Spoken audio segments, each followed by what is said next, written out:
Ngayon, ang pag-uusapan natin ay napakalungkot. Mahigit kalahati or 52% ng mga Pilipino sang-ayon sa SWS ay nagugutom. Bakit? At ito po'y bagong record na naman. Ang galing talaga ng bagong Pilipinas. Pinakamatinding pagkagutom nito. Mas tumitindi pa kaysa doon sa or kapareho lang kung ikokompara doon sa pagkagutom ng panahon ng pandemya. Ano bang nangyayari? Well, unang-una, malinaw ha, yung mga bilyon-bilyones na ginagastos natin para sa AIC, sa tupad, at kung ano-ano pang ayuda dyan, hindi napupunta sa taong bayan. Kasi kung napupunta yan sa taong bayan, bilyon-bilyon yan, siguro naman hindi kalahati ng Pilipino, mahigit pa nga kalahati ng Pilipino ang nagugutom. Ibig sabihin, kinukurakot ng mga congressman at senatong, yung mga AIC, mga tupad, mga MAIF, ay nako, inuubos, binubuwayan ng mga walang ya. Malinaw po yan. Dahil kung hindi, sa dami ng ayuda na pinamimigay natin, dapat hindi na mahigit pa sa kalahati ng mga Pilipino ang nagugutom. Pangalawa, baliwala yung mga opisina ng gobyerno na talagang dapat nakatutok sa pagkagutom. Ano yung mga opisinang yan? Yung NAPSI, yung National Anti-Poverty Commission, okay? Tapos meron pang Presidential Advisor on Poverty. Siguro dapat buwagin na yung mga opisinang yan dahil walang silbi. Para kay pa tayo gumagastos para sa mga empleyo at mga gastos ng opisina dyan, wala namang lunas na nagagawa sa problema ng pagkagutom, no? Pangatlo, kinakailangan talaga tignan natin bakit ba nagugutom ang taong bayan. Bukod pa sa korupsyon na alam nating lantaran ngayon, bakit ba talaga nagugutom sila? Well, simulan po natin sa katotohanan na karamihan ng ating mga kababayan ay umaasa pa rin sa agrikultura. At dahil mahigit kalahati ay nagugutom, ibig sabihin karamihan naman nagugutom ay nasa sektor na nagtatrabaho sa agrikultura. Anong problema sa agrikultura? Well, una-una, paano naman kikita ang mga magsasaka at magbubukid? Lantaran ng smuggling. I think unprecedented sa kasaysayan ng Pilipinas ang smuggling. Kahit ano pa yung pag-usapan natin, lantaran ng smuggling. Pati nga isda ngayon, lantaran ng smuggling. Pero dati-dati ng problema ang smuggling ng asukal, ng bigas, ng gulay, at siyempre ngayon pati isda at mga baboy. Ibig sabihin, lahat ng hanay na magbubukid, kaya nagtatanim o nag-aalaga ng livestock, ay apektado sa lantarang smuggling. Pangalawa, yung lantaran din, meron na nga smuggling, meron pang legal na importasyon. Alam niyo po, kada desisyon ng gobyerno na mag-import, bagamat yan ay dahil ayaw nilang tumaas ang presyo ng bilihin para sa karamihan ng mga mamimili, ibig sabihin yan, mas problematic ang kabuhayan ng mga magsasaka at magbubukid. Diba? Simple arithmetic naman yan.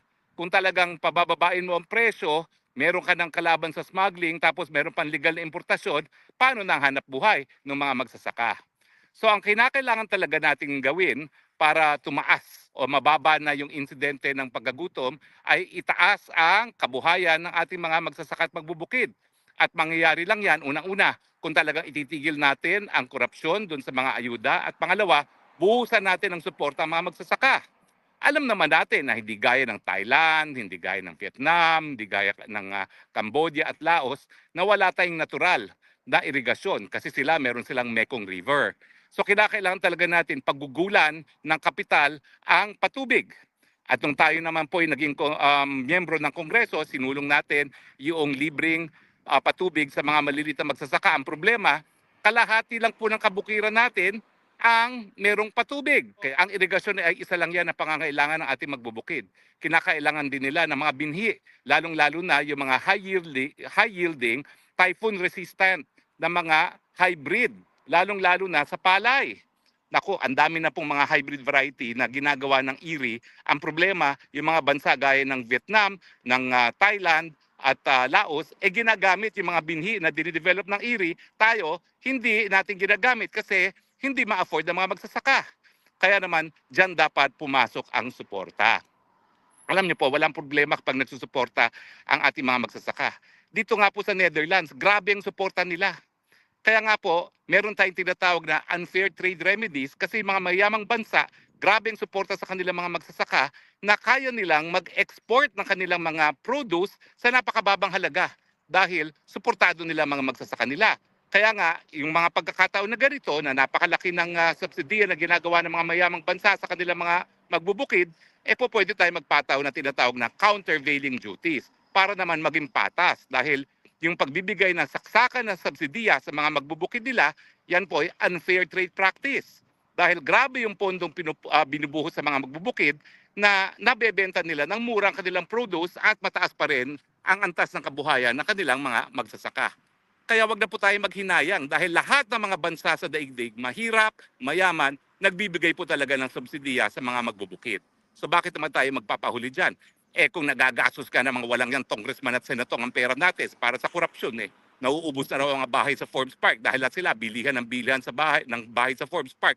Lalo na ngayon na inimpeach si Binday Sara at bilyon-bilyones ang binigay sa mga congressman at sigurado ko multi-bilyon ang ibibigay sa mga senatong para makonvict si Inday Sara, bakit hindi natin po pwedeng paggugulan ng pondo ang ating magbubukid at ang ating mga mangingisda. So yan po ang unang-unang dapat gawin natin. No? Kinakailangan suportahan ang agrikultura dahil karamihan ng mga nagugutom ay nagtatrabaho sa hanay ng agrikultura. Pero bukod pa po dyan, kinakailangan talaga na labanan ng gobyerno yung patuloy na pagtaas na presyo ng bilihin. Siyempre, isang strategiya dyan dahil nangunguna sa pagtaas ng presyo ng bilihin ay ang ating pagkain. Ang strategiya nga dyan, buhusan ng pondo ating agrikultura nang sa ganun, tumaas ang antas ng kabuhayan ng ating mga magsasaka. Tama po na kinakailangan mapababa natin ang presyo at yan ang dahilan kung bakit madalas dinajustify yung mga importation. Pero wag natin kalimutan na kinakailangan balansihin yan dahil habang tayo nagpapababa naman ng presyo ng mga bilihin, baka naman ang nangyayari, ginugutom naman natin ang ating mga magsasaka. So kinakailangan talaga balansihin yan. Kinakailangan natin malaman natin kung magkano talaga ang presyo ng mga bilihin, magkano kakayanin ng ating mga mamimili at ganyang suporta o yung katumbas na suporta ang dapat ibigay natin sa ating mga magsasaka. Hindi ko naman sinasabi i-subsidize natin, no? Pero kung mayroon talagang extra pera, bakit hindi?